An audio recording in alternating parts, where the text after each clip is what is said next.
all. And then we're going to finish out by giving you a great resource on how to learn all of your scales. So welcome everybody. This is a live lesson, so I'm going to be teaching here. I'm going to be reacting to some live chats here and there. So if you have a question along the way and you think that I missed it, don't worry, I will come back around to say hello. But let's say hello real quick to the people that are here today.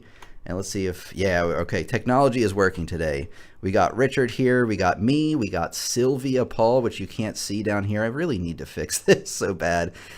We got Greg and Richard. Thank you for coming today, and hopefully we'll get some more. But anyway, let's get on to it. Let's just give me a second to get situated here so that I can teach you guys how these scales work.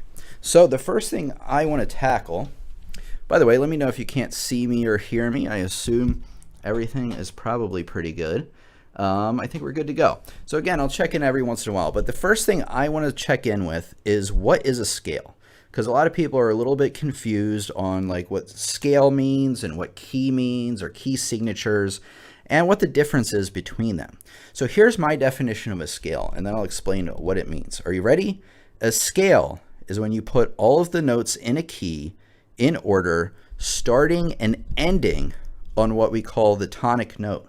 So here's what that means. So say we're in the key of C, right? The tonic of that key is C. So here's C, your beginning note, just like I said, and remember it also ends on the tonic, and there are some notes in between.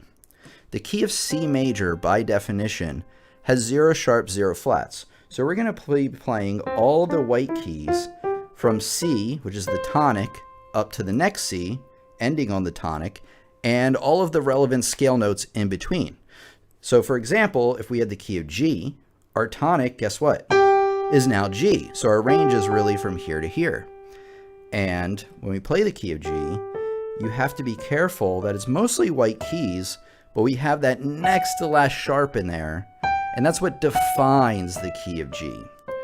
So a scale for the key of G is putting all the notes that exist within the key of G, starting from G, ending on G, and any sharps or flats in between. So do you understand that? Let me know in the comments if you got that or not. Again, I'll be checking in with you guys every so often, but he stinks at chords. That's okay, because we're doing scales today. The wheelchair guy. Mary, Alex, welcome. Dickie, welcome. Terry, love to have you back. And hello, everybody. Regina, we got some cool people here today. Ron. All right, let's continue here. So if you have any questions about how that works, let me know, because that's really like how everything else that we're going to talk about today is built on. So now I want to talk about some benefits of learning your scales. So just give me a second here. Here we go. We're already in focus here. So benefits of learning scale are such. Number one, write this down. It teaches you the layout of each key or key signature, right?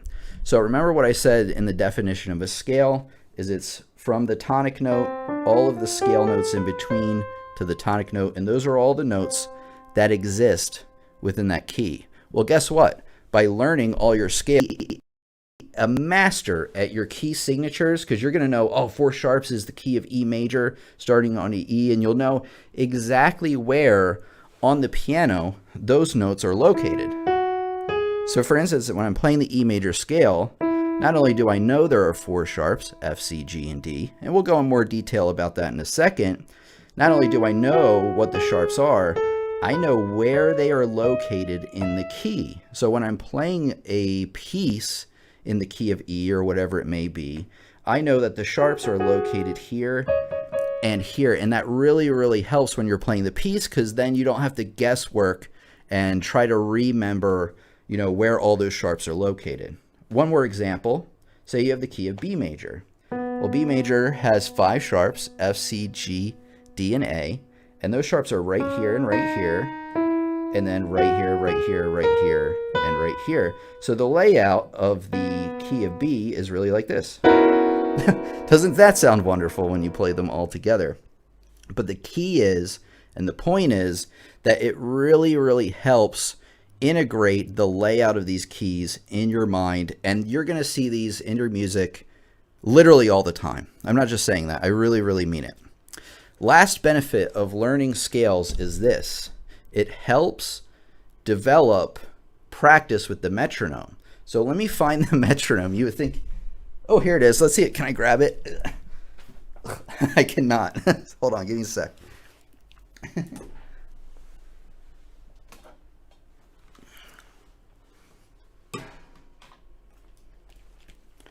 So here we have the metronome. You guys know what a metronome does? It provides a series of annoying clicks and beeps, but there's a purpose behind the annoying clicks and beeps, which I'll describe here in a second. You're very welcome, everybody. Welcome, everybody that's coming out live today. Again, let me know any comments or questions you have about scales along the way, and like throughout the lesson, I'll just check to see if we have any. But anyway, it's great practice with the metronome, and here is why. So the metronome, like I said, it provides a series of clicks and beeps, and what that helps us do is set and maintain a steady and appropriate tempo. So here you have this slider here, and it has a number. Low numbers are at the top, and those are what's called beats per minute. So if you set it to 40 beats per minute, that's slower than 1 second. Because think about it, there's 60 seconds in a minute, and if there's only 40, then it's going to be slower. If you set it to 60, then it should be 1 beep every second. And I would say that that's probably right on the money for what a second is. It should be. That's how the math should go out. And then say you wanted a tempo that's twice as fast as a second, you would set it to 120 beats per minute. So we're actually putting twice as many beats. And guess what? Do you think it's going to be twice as fast? Yup, it sure is. Now, what a lot of students struggle with is being able to play the piano and listen to the metronome simultaneously. It's a lot to get under your belt at first. But guess what? If you practice your scales, like once you learn them, so say I'm learning the key of C, and I can play it with both hands. Let me see where I can put this. Hold on. And say I can play with both hands. And now I need to play it in time, and the metronome is the perfect place. Because the notes are so simple with our scales, it should be pretty easy to line up these notes with each click and beep on the metronome. In fact, let's try that out. 60 BPM. Can you hear that? Let me turn it up. That's why I like this metronome so much. It gets very loud, and this one's called Long Beach Music, by the way. You can find it on Amazon. Best metronome I've ever had. Not overly expensive either. So here we go. I'm going to play each note with each of these beeps and clicks. Here we go. 3 and 4.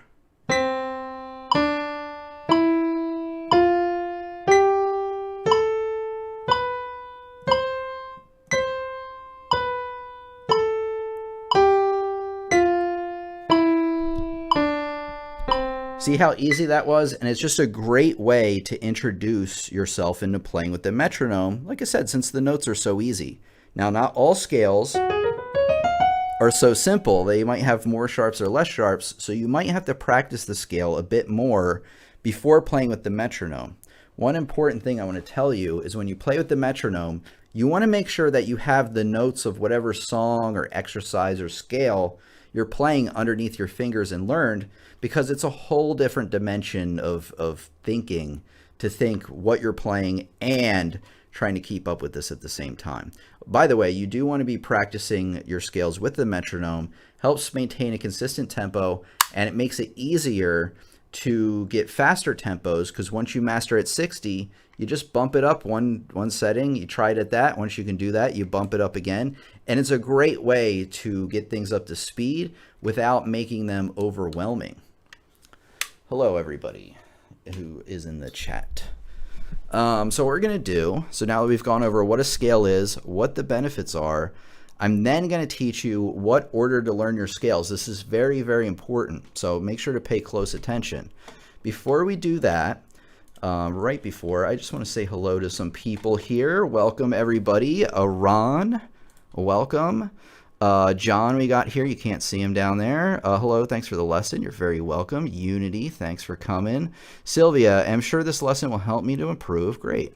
The fast scale, which is at the end of, okay, Nocturne OP, Nocturne number 20 in C sharp minor. I assume that's Chopin, right? The fast scale part is E major. Yeah, so what I would do is I would learn your E. This is a great question or a comment. Learn your E major scale and then use the metronome, just like I said, started at 60 something easy and then bump it up a little bit each time. This is actually the key to what you want. But hopefully the rest of this lesson will help out as well. We've got a member here, Muffin. You can't see them. I need to adjust the chat. Sorry about that. But welcome. We got a member here. Hey, we got Sam, and then we're going to continue here. Sam says, scales also help with hand independence practice. Yes, great. Especially if you practice them with different starting notes or different note durations. Very true, very true.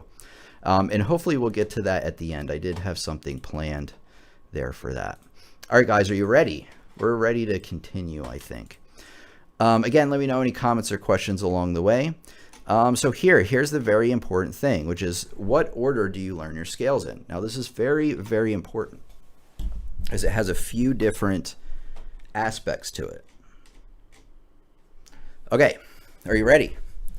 Here's the order you should learn your scales. Tip number 1, start with major scales. There's major scales that sound bright and happy, and then there are minor scales that sound dark and sad, and that happened to be a harmonic minor scale. I don't want to muddy it up too much, but the key is that you want to start with your major scales, okay? And now this is very important. You want to start with the scale with 0 sharps and 0 flats, and I do want to mention that scales can either have sharps or flats, but not both at the same time. So you're not going to have a scale that has 1 flat and then a bunch of sharp. Actually, that was a scale that exists, but you're not going to have scales with flats and sharps. It's either one. You can have a maximum. Well, you can have a minimum of 0 sharps, 0 flats, and that's the key of C, by the way. So that's why we usually learn our C major scale first, because as 0 sharps, 0 flats, it's a little bit easier to grab a hold of. Then you can have sharps all the way up to 7. So you have 0 sharps, 0 flats. And then what I would do is after you learn C, then I would learn G major, because that has 1 sharp. And then after that, and then I would learn the left hand too, by the way. And then together. And back down. That's generally how I would approach each scale individually. But anyway, you start with 0 sharps, 0 flats, C. You go to 1 sharp, which happens to be the key of G. You go to 2 sharps, which is the key of D. And then what's next? What do you think? 3 sharps with A. A major specifically. What's 4 sharps? You don't know that yet. That's going to be E. 5 sharps is B. F sharp is 6 sharps. And C sharp is the last sharp major scale you should learn. And I'll tell you where to figure all this out in a second, but I just real quick to recap, you want to learn them in this order: C major, G major. By the way, actually, I want to tell you this. Each scale you should learn next is 5 up from the one you just played. So if you start at C major, the next one up is 1, 2, 3, 4, 5. G major you want to play next. And what do you want to play next? 1, 2, 3, 4, 5. D is the one with 2 sharps to play next. The one with 3 sharps that we need is 1, 2, 3, 4, 5. Up to A. Guess what? The next one is E. So you can use that to figure out which one to learn next. So C, G, D, A, E, B, F sharp, C sharp is the order you want to start learning your major scales. Now, let me grab something real quick.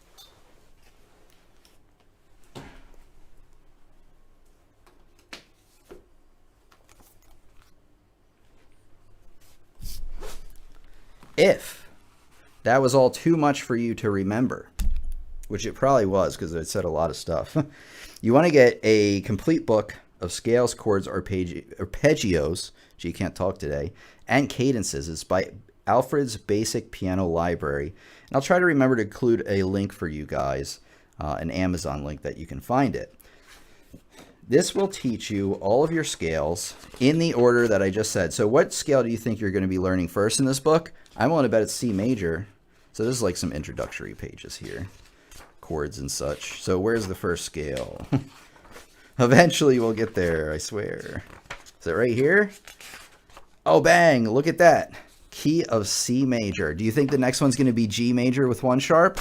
Boom, right there, right it is. So this has you learning them in the exact order that you need to. And guess what? I have bad news for you, or good news. Once you get through all 7 sharps, so the key of C sharp has all 7, right? Then you need to learn the scales with flats. And there's a whole set of flat scales starting with F major. So let me go over the flat scales now. And I'm actually going to be going over the fingering for each of these scales here in a minute, since that's the trickiest part, I feel like. So now, once you learn all your sharp scales, you want to learn F major that has 1 flat, B flat. And then the next scale you want to learn is B flat with 2 flats. And then E flat is the next one. A flat. D flat, and then C flat, or no, sorry, G flat, that's 6, and then C flat. And again, if you don't want to remember all that stuff I just said, that order, oops, if I didn't hit my microphone too hard, that order is also in this book. I also have some music theory courses over on my website, pianolessonsontheweb.com, that will also teach you these keys in that appropriate order as well. Highly recommend you pick up this book if you're serious about learning piano. Now, let me check in with the chat just for a second. Just want to make sure. Excellent. Listen to Sam and what he's saying in the chat. Really helpful stuff. I'll get to that comment in a minute. Hello, my mom is really enjoying your videos. Awesome. Well, thank you, Ed. Glad to have her along to watch today. I was going to make some kind of joke, but I was like, nah, I shouldn't. No. Let's see here. Okay, let's continue. All right, guys. Now, hold on a sec. Now we're getting into the thick of things, right? Ron said something very interesting, the circle of fifths, yes. And so remember earlier, so Ron mentioned something interesting. He just said it's the circle of fifths. So when you go start from C and you go to the next one, 1, 2, 3, 4, 5, and you go to the next one, 1, 2, 3, 4, 5. That's what we call the circle of fifths. You're just going in a circle with each one being 5 away from each other. I do want to tell you, though, that doesn't work for flats, because the next key after F is actually B flat, which is only 4 away. And then there's also flats involved. It makes it a bit trickier to use that trick as a beginner for the flat scales. But interesting comment. Now, let's get into the nitty-gritty with this, and I'll answer some more questions and comments here. Fingering. Okay, we're going to start with C major. C major is very easy. Okay, with your right hand, you're going to play the first 3 notes, C, D, E. And then the tricky part about scales is when you hit this E here, the 3rd note, you're going to tuck your thumb underneath, and that will give you enough fingers to finish out the scale. So the fingering is 1, 2, 3, 1, 2, 3, 4, 5, with the finger numbers being 1, 2, 3, 4, 5 from your thumb to your pinky. So again, 1, 2, 3, 1, 2, 3, 4, 5. Guess what? Coming down, descending, it's the opposite. 5, 4, 3, 2, 1, 3, 2, 1. Left hand is 5, 4, 3, 2, 1. And we think about it this way logically. We have 3 notes to finish out the scale, right? So it logically makes sense to pivot with our 3rd finger, then 2nd, 1st, and it gives us enough fingers to finish the scale. And then coming out on the other way, you do 1, 2, 3, cross for number 1, and then all the way down. Now when you put these hands together, this is going to be real tough to coordinate, because the finger crosses happen at different times. For instance, on this 3rd note, you're going to cross to hit that 4th note in your right hand, but your left hand's still playing just normally. And then when you get to the fifth note, you have to cross again, but your right hand's not doing a single thing at that point. So the trick behind these is to learn them hands separately, learn the finger technique behind them, and then try them hands together very slowly. I've got good news for you. Remember, the next scale we want to learn after C major is actually G major. And remember, I said that it had a sharp right towards the end. Well, the good news is that's all we really have to know about it, because the fingering is exactly the same as C major. You play the first three notes, you cross under, and then you finish out the scale. Coming down, you use up all 5 fingers, and then you cross with 3, 2, 1. Left hand, the same as it was before. Use up all 5 fingers, cross with 3, and then crossing down, get to the third finger, and then you cross underneath, and that gives you enough fingers to finish out the scale. And that's how you're going to approach those. So the great thing is that the key of C major, G major, D major, which is the next one, all share the exact same fingering. So we just did D major, basically. You just got to be careful that there's 2 sharps, F and C. And once again, if you want this all written out for you, highly recommend you check out this book. I think Sam recommended a resource here in the comments that you guys might want to check out.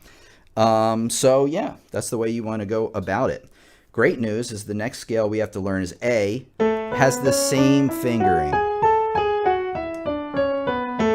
And so does E. So the first 4 scales you're going to learn, C, G, D, A, and E, they all have the same exact fingering, which makes it way, way easy. Now, we only have 3 more scales in the sharps left. With this, B, that's the next scale we have. For the right, this one's weird. Okay, you're going to have to get used to this one. This one's weird because it starts out having the same fingering with the right hand as you do with any other scale we've talked about so far. However, the left hand has a new fingering. You're going to start on finger 4. 4, 3, 2, 1. 4, 3, 2, 1. At least it's easy to remember. Going down descending is 1, 2, 3, 4. 1, 2, 3, 4. Just like that. I know that one's confusing because the right hand fingering is the same, but the left hand is not. Now, F sharp. Start on 2. 2, 3, 4. 1, 2, 3, 4. 2, 3, 4, 1, 2, 3, 1, 2. So 2, 3, 4, 1, 2, 3, 1, 2. And that would allow you to play up a second octave as well. So just like that. Oops.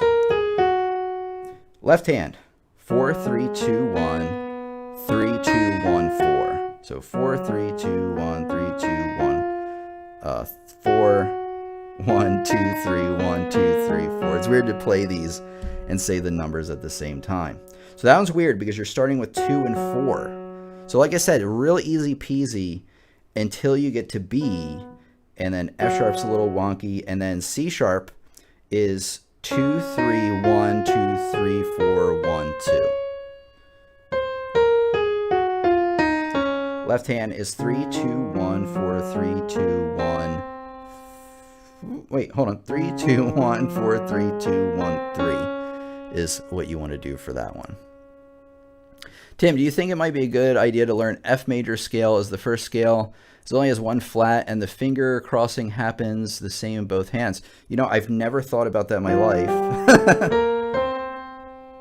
It doesn't happen exactly the same, right? Am I crazy? Wait. So Sam brought up an interesting point because he was saying that the finger crossings for F major happen at the same time.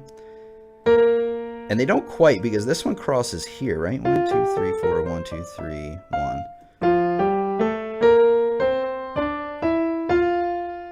Yeah, they happen at slightly different times, right? Unless you might do a different fingering. But anyway, let's continue on with this lesson, and then we'll come back around to that. So now, we've done all the sharp major scales. Here are the flat scales, right? F major, 1, 2, 3, 4, 1, 2, 3, 1. And the reason you want to cross under with 1 at the end, rather than just finishing out with 4, is if you did a second octave and you crossed under with 1, that would allow you to continue up the scale. So you always want to be kind of thinking ahead a little bit like that. And it might be tough at first, but don't worry about it if it's too much. Left hand, 5, 4, 3, 2, 1, 3, 2, 1. And then coming down is 1, 2, 3, 1, 2, 3, 4, 5, like that. So luckily, F major starts on 5 and 1, so it's really not that hard. And it is a good beginner scale, I do agree. But for me, and the way I do it, my finger crossings happen a little bit out of sync from what Sam was saying, but I do understand he may be using a different technique. All right, so B flat's next. You start it on finger 3, no matter which hand. So this one is 3, 1, 2, 3, 1, 2, 3, 4. Left hand is 3, 2, 1, 4, 3, 2, 1, 3. And that's it. All right. How about, hey, Justin, welcome. Glad to have you back with us today. All right, let's continue. I want to get through these flat scales, and then I'll answer some comments or questions that we may be having. Okay, now E flat's the next one you want to learn. So the good news is this one, well, the bad news is it starts on finger 3. You need to cross under immediately to finger 1 on this one. It's a little bit weird. And then 2, 3, 4, 1, 2, 3. You know, for these scales, I want to give you a pro tip. Finger 4, always be paying attention where finger 4 hits. It will always hit on the same note for that particular scale. And it really helps. So for example, finger 4 hits on the B flat here. And if I'm playing the scale going up, and I have a finger cross here, and I'm like, ooh, do I hit finger 3 or 4 here? Well, because I know that finger 4 hits that B flat, I know it has to be 4. So it can help you make the right decisions when trying to remember, oh, do I use 3 or 4 in this instance? Okay, left hand is 3, 2, 1, 4, 3, 2, 1, 3. Just like that. Oh, Justin's I'm in university studying music composition. That's awesome. Thanks for being my first teacher on the keys. That's amazing. That's an amazing comment. We're going to get back to that here in a minute. Like I said, I want to finish out these flat scales because we're almost there. A flat, 2, 3, 1, 2, 3, 1, 2, wait. 3, 4, 1, 2, 3, 1, 2, 3 is the one on that one. Left hand, 2, 3, 3, 2, 1, 4, 3, 2, 1, 3 is that one. D flat starts with 2, 3, 1, 2, 3, 4, 1, 2. That one's one of the easiest ones for me. Left hand, 3, 2, 1, 4, 3, 2, 1, 3. Again, keep paying attention where finger 4 hits. So if finger 4 hits on this G flat here, when I'm crossing over, trying to figure out like, oh, do I need to cross here or do I hit finger 4? Well, I remember that next note's G flat hits finger 4, and then you do it like that. I'm telling you, the 4th finger has always helped me a lot when trying to, trying to figure out like what finger crossings you're doing and where. So everybody, give me like 5 seconds to take a drink. It gets pretty hot in here underneath these lights, so you'll have to excuse me.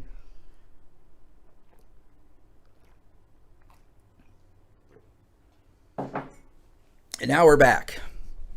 All right, we have more to cover. That's like a big chunk of what we needed to cover.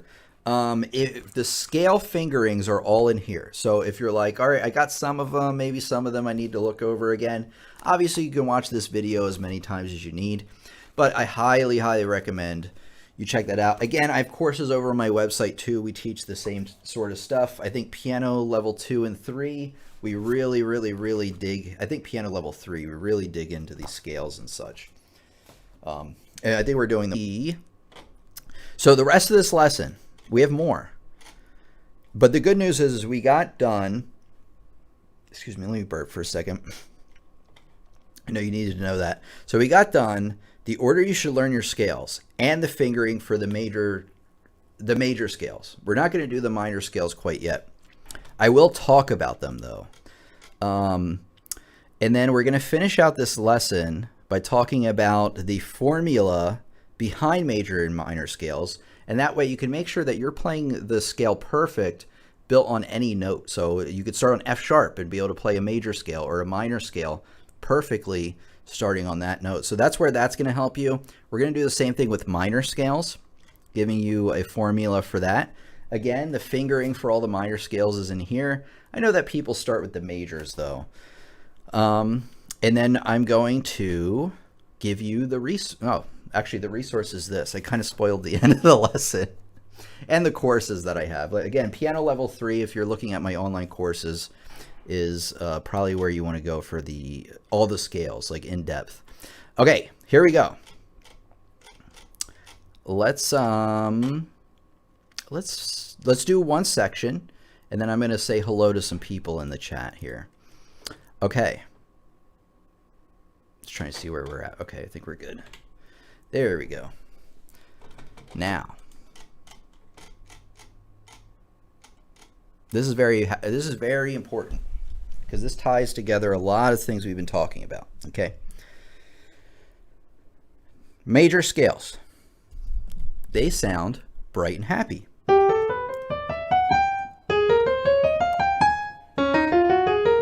And they have a very stable sound, I would say. The other thing about major scales is they sound complete. So when I play this, doesn't, you know, I could not play another note and be totally satisfied. It doesn't do this. You're like, oh, I want to play that last note so bad. So remember that major scales have a very complete sound to them. Minors do as well, but we'll talk about that in a second, how that might be a little different. And the reason major scales sound so complete is because they have what's called a leading tone as the next to last note, which leads you back to the tonic, which if you remember from the beginning of the lesson was our beginning and ending note, right? So a half step, or excuse me, a leading tone by definition is a half step away from the tonic, just meaning that it's one note right next to it. And so that's why they sound so complete. Every major scale has a leading tone, and then we finish out the leading tone, and that like completes the idea or the sentence. Now, very important, here is the formula for playing a major scale perfectly almost every time. Now, fingering is a different thing when it comes to this, but remember this. So one thing I want to tell you is that we can move in the piano in half steps, which is every note in between. We also call that moving chromatically, or in semitones, they may call that. So semitones and half steps are the same thing. I know people always yell at me to use one or the other, but just giving you the full spectrum here. A whole step is when you play two half steps at once, basically. So if I'm playing a whole step above C, that's going to be D rather. So because that's a half step and that's a half step. I guess what I'm trying to say is a whole step is two half steps put together. And this is really important because this is the formula for the major scale. Let's start on C, make it easy. So the formula is such, you play the first note, okay, and then the formula starts. And the formula is this: whole step, half step, whole step, whole step, whole step, half step. So again, you play the first note, and you play whole step, half step, whole step, half step. Again, whole step, half step, whole step, half step. So 2 whole steps, a half step, 3 whole steps, a half step. So write that down. And as I promised, you can start on any note and play a perfect major scale doing that. So let's just do F, for example. You start on F, and then the formula starts. So you go whole step, half step, whole step, half step, And you always have that half step at the end of the major scale. Why is that? Well, because you have that leading tone leading back to the tonic. Again, one more note, A flat. Now, what I want you to do is I want you to see if you can play an A flat major scale using the formula I just told you. So you play A flat, and then you go whole step, half step, and then what? 3 whole steps, right? Whole step, half step. And that's how you do it. And you want to make sure you write that down or you memorize it and you practice playing, starting on different notes, seeing if you can complete that major scale. Major scale has a very specific sound to it. Again, very bright and happy, and it sounds very stable in that it goes somewhere, it sounds complete, and so forth. Minor scales. Are you paying attention? This is very important. Minor scales are darker and sadder sounding, and they'll sound like this.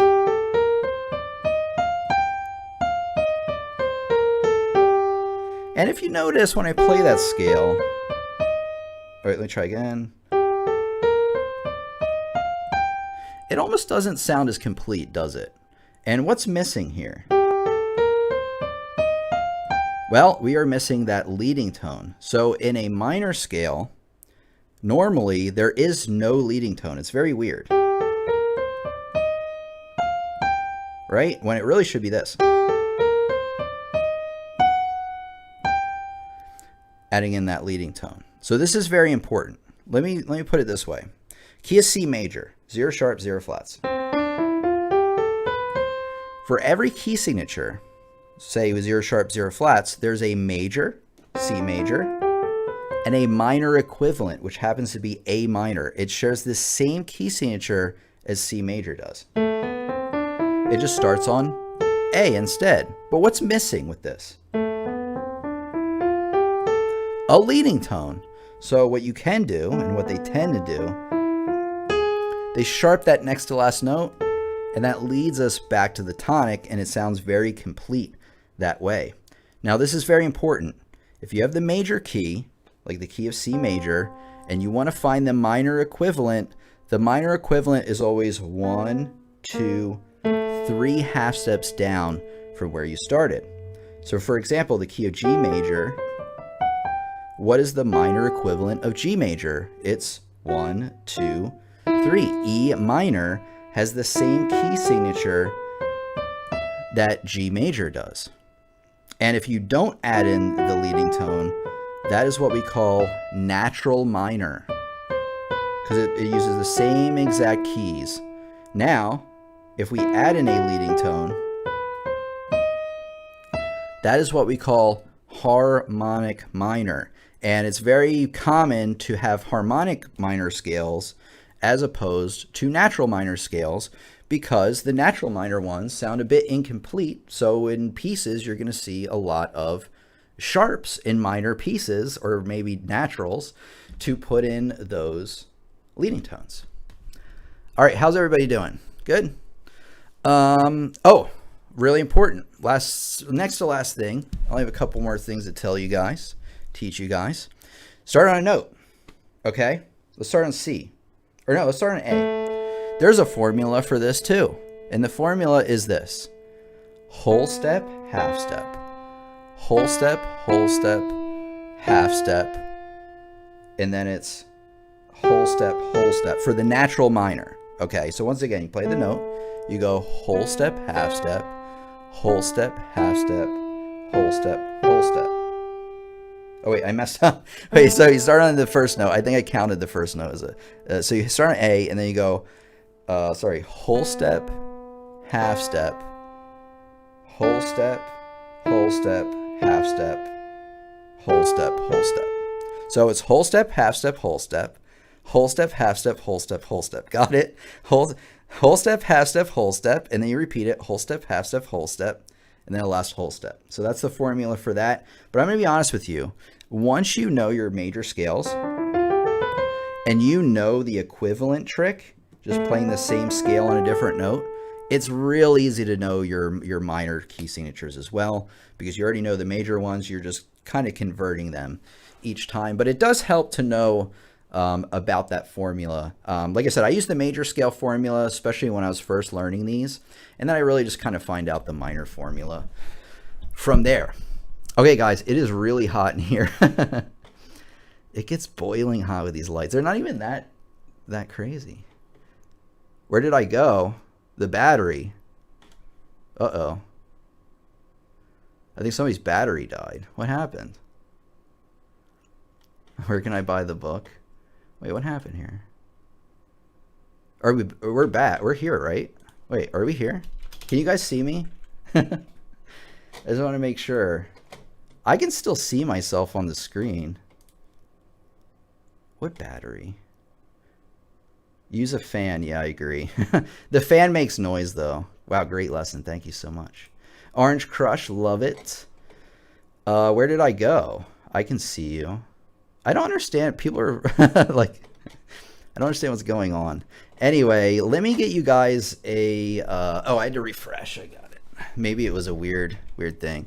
All right, guys, let me get you a link to some of the stuff I was talking about. I have a couple of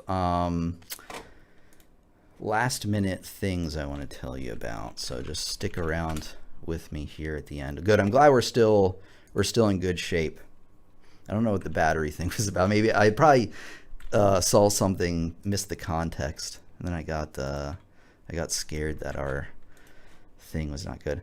Your stream died some time ago and had to refresh to see. Yeah, that must have just been a weird thing. Sorry, guys. Oh, that could be why we lost some members here. Okay, so the scale book is right here. Let me do this really quick, guys. I'm also going to put this in the description, scale book. There we go. So you guys can get it later. Make it easy for everybody. Okay, I'm glad that we're back because that's perfect. All right, good. So you want to pick up that book. Really important. Again, I have courses over on my website, pianolessonsontheweb.com. It does help me out when you buy the courses, of course. And like I said, if you specifically want to get into the scales, Piano Level 3 is the course in which we really get into the nitty-gritty. The other courses you might want to take as well because they kind of lead you up into really understanding what this stuff is about. And of course, the courses cover other things too. But again, pick up this book. I got you the link.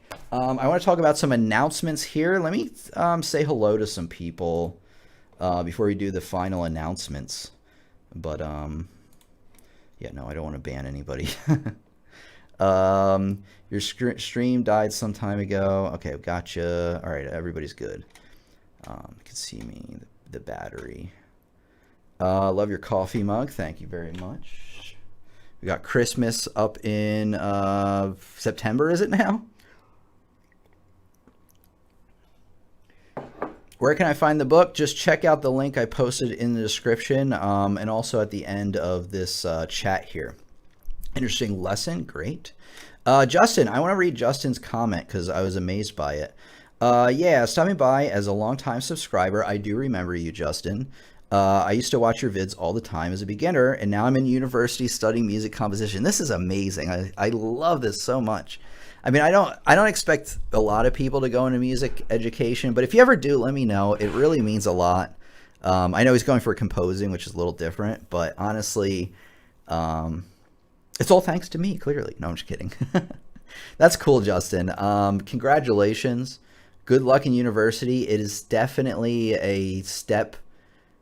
I don't know where you're going to university, but it was an adjustment for me. Let me put it that way, in a good way. Like they're really going to work you hard, and you're really going to be, that much better at composition. That's amazing. Does it come with a DC with lessons? I'm not sure what that means. My brain does not comprehend. Hey, just joining from Madison, Wisconsin. Well, welcome, Maple Bob. Hopefully WI is Wisconsin. I don't make an idiot of myself. Looking to see if there's any. Let's read through here. There are also great tools to learn articulation. Oh, we didn't get into that today. That's a great comment, Sam. I may want to do a like continuation of this lesson, because I remember you were also talking about the thing too where you start at different speeds, like doing them in triplets and different things, and I want to make a lesson on that too, or where you play like a passage of music and you play it in different rhythms to get it. I'd love to do that, but anyway, yeah. Oh, discount.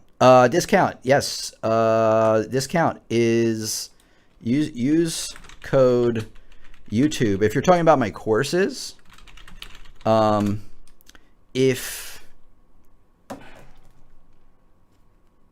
if you're talking about the book, I don't have a discount for that. No, let me write this down. Scales part 2. I might want to do this. This isn't like a promise, but I guess Sam brought up so many interesting things during this lesson. I'm like, man, I should have brought that up too. We kind of are running out of time. Oh, that's so weird. It did say I disconnected a while back. I wonder what happened. Well, I'm glad you guys are back. Yeah, I want to do a part 2 to this at some point. Anyway, I want to get to announcements. First announcement, I have courses over on my website, pianolessonsontheweb.com. Very helpful for both me and your own music education to check those out. I also want to say that we are back to regular live streams. However, no live stream next week. And that has to do with the new content creation strategy that I am employing. I have so there's 4 weeks in a month, and each week has a certain thing designated with it. And the goal is to put out better quality content and more of it, which is what I've been struggling with. Like I can get the content quality higher, but then like I can only get them out. I get them out slower. Anyway, so we're not having one next week because week 2 of the month is recording week, and I'm going to be recording a lot of videos. So the next time we will meet is going to be, let me get you an exact date here. It is going to be on the 20th of September. Same time, starting at around 3:15 Eastern Standard Time. So I want to let you guys know about that.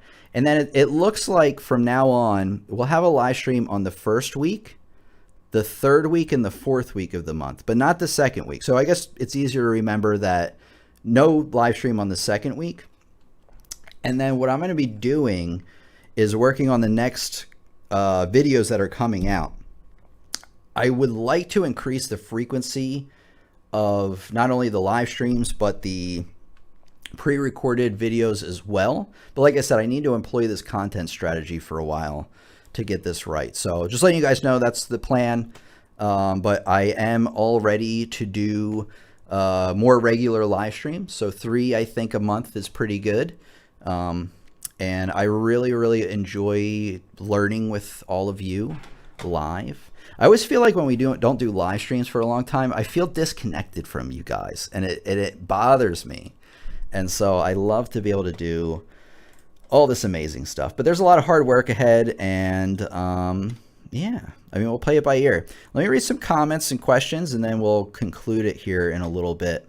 Giuseppe, who used to be around all the time, unless you are a different person, as an adult beginner now going through Alfred Adult 1, should I already start practicing scales with this book?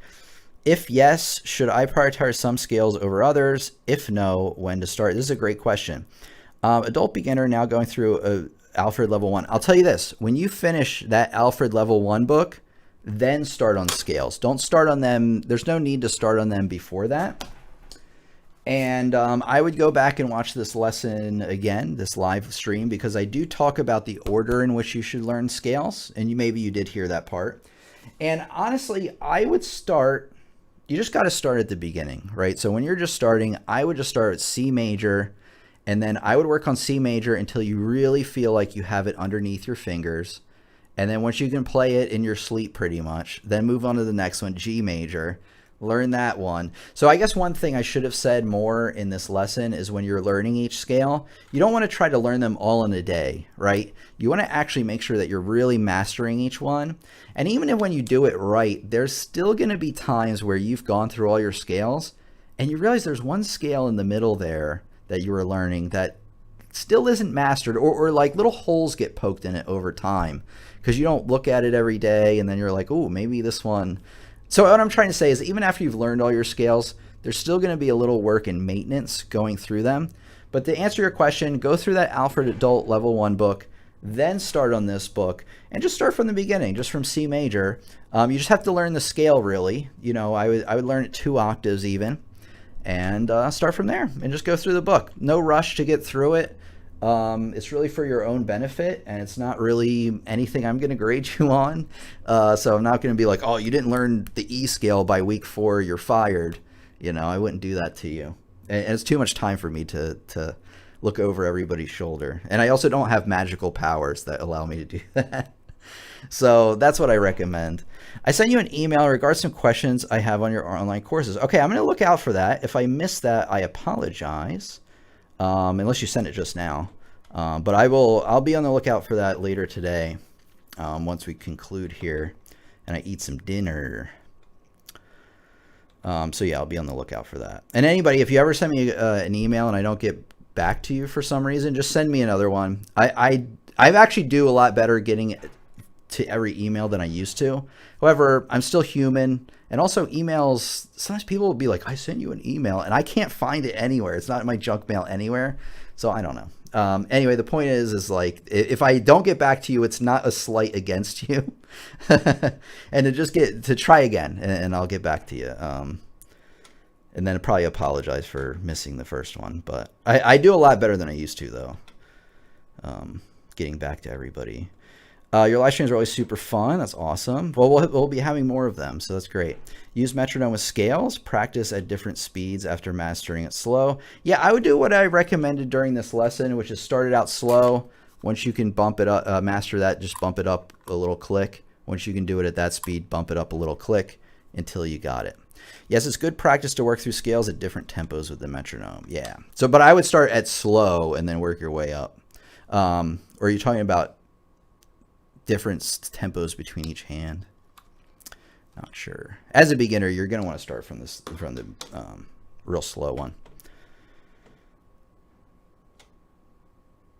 Hello, y'all. Hello. Hello, Polly. I'm going to call you Skeletor because that's what I recognize you as. Okay, let's see if I missed anybody. Okay, it looks like I got mostly everybody. I'm not sure why the stream died 20 minutes ago or so, but it could be a YouTube problem. I doubt it overheated. Anyway, I'll just have to figure it out later. All right, guys, do you have any last comments or minute comments or questions before I go?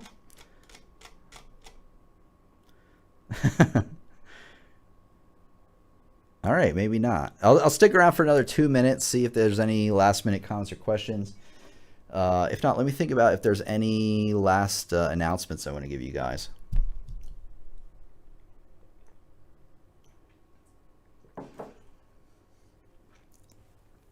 It was fun hanging out with you guys today. Again, I love the live streams. And yeah, so remember, first, third, and fourth live stream of the month. Or first... We're not having a live stream on the second week of the month is what I'm trying to say. Remember that. We'll have a live stream on the first, third, and fourth. Scroll up. I have one. Oh, let me get the Muffin. Muffin is a member, by the way, so I want to give Muffin extra attention here, or make sure that I get to their questions.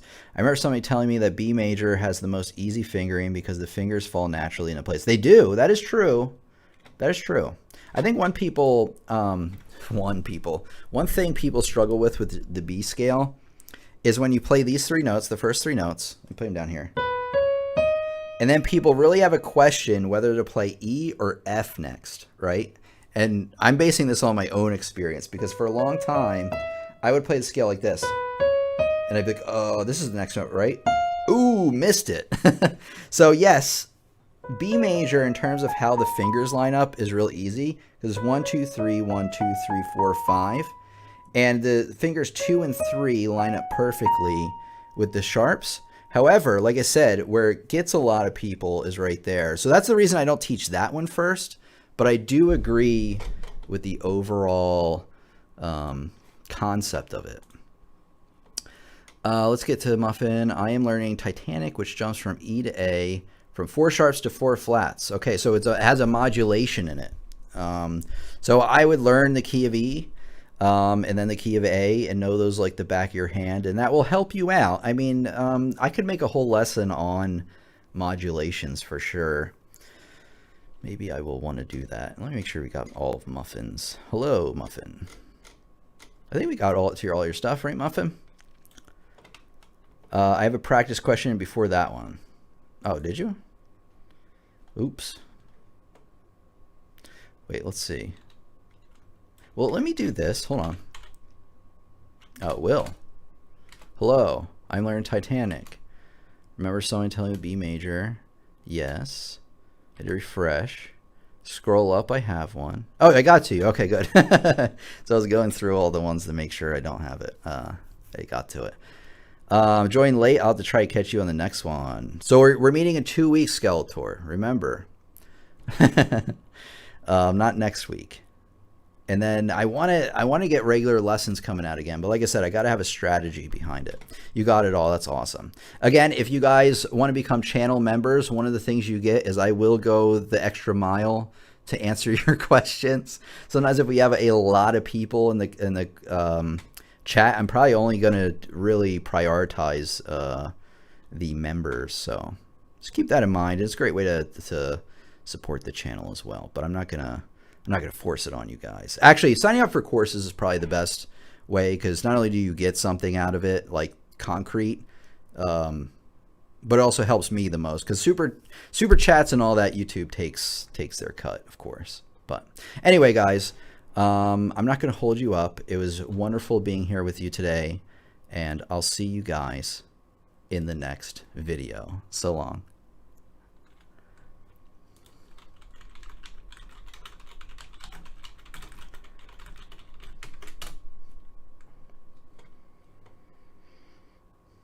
And also, give a like. It lets other people know this is a quality lesson they can learn from as well. I'm really still on the fence on whether likes help the video or not in the algorithm. I've heard so many conflicting things. The thing that I've come to conclude is that it does help, but it helps like 1%. But it does help. Enjoy your dinner. Bye. Thank you very much, Muffin. Thank you for being a channel member, by the way. And I want to thank all the channel members, the mods like Sam, the regular viewers, and the people that sign up for courses. You guys, I would not be able to do this as long as I have without your support, and I just help you guys so much. Liked already, it does. Yeah, it does help. I think it just helps a little bit, but it does. Anything to push me over the competition, we're gonna do. So I will enjoy that. Tim, I had bought into the intro course, which I'm doing. Am I still not a member? It doesn't say that you're a member, Rich. A member is like through YouTube itself, so it's kind of a separate thing.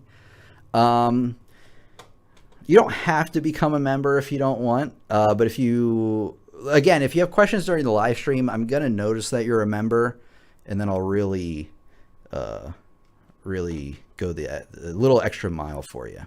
But anyway, just start out with the courses, Richard, and if you want to join as a member, there should be a blue join button somewhere. Unfortunately, I can't show it to you with the view that I have, but if you see the join button, click it, and then YouTube will kind of walk you through that process. All right, guys, thank you so much, and I'll see you next time.